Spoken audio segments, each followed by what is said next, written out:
माना कि वह मेरी बेटी है, माना कि वह मेरे शिक्षक हैं, माना कि वह मेरा पड़ोसी है। ऐसे सेंटेंसेस को इंग्लिश में बनाने के लिए आज हम सीखेंगे बेटा कि ऐसे सेंटेंसेस को हम इंग्लिश में कैसे बनाएंगे।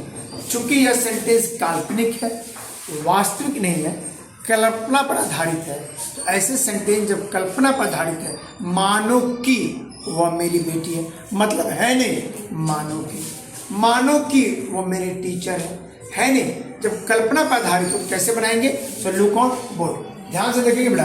इसके लिए सबसे पहले हम यूज करेंगे एज इफ। क्या यूज करेंगे? बोर्ड क्या यूज करेंगे?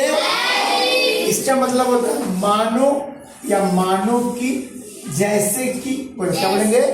मानो या जैसे कि। इसका यूज हम कब करेंगे? हकीकत ना हो, जिसको हम कह रहे हैं वह हकीकत ना हो, बल्कि या तो हम तुलना कर रहे हैं या कल्पना के रूप में प्रयोग कर रहे हैं, तब हम यूज करेंगे एज इफ का। रेडी है? कैसे बनेगा? ध्यान से देखिए बोर्ड पर। सबसे पहले मैंने बोला मानो वह मेरी बेटी है। हो गया बेटा? क्या बोला मैंने? तो सबसे पहले मानो का अंग्रेजी बनाएंगे एज इफ। क्या बनाएंगे? उसके बाद वह मेरी बेटी है, सी वर माई डाउटर। सी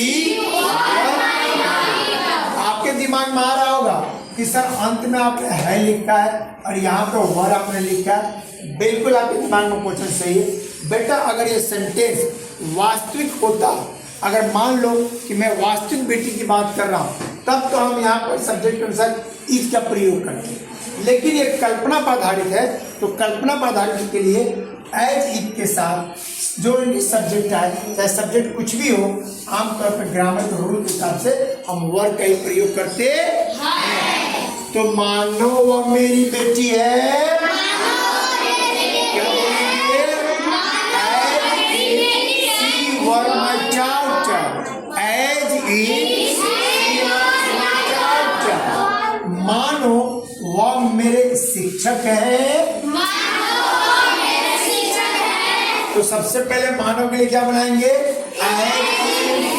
क्या बनाएंगे? He were my teacher. As if he were my teacher. मानो वे लोग मेरे दोस्त हैं। मानो वे लोग मेरे दोस्त हैं। मानो की अंग्रेजी क्या लिखेंगे? As if. क्या बनाएंगे? एज इफ वे लोग मेरे दोस्त हैं। दे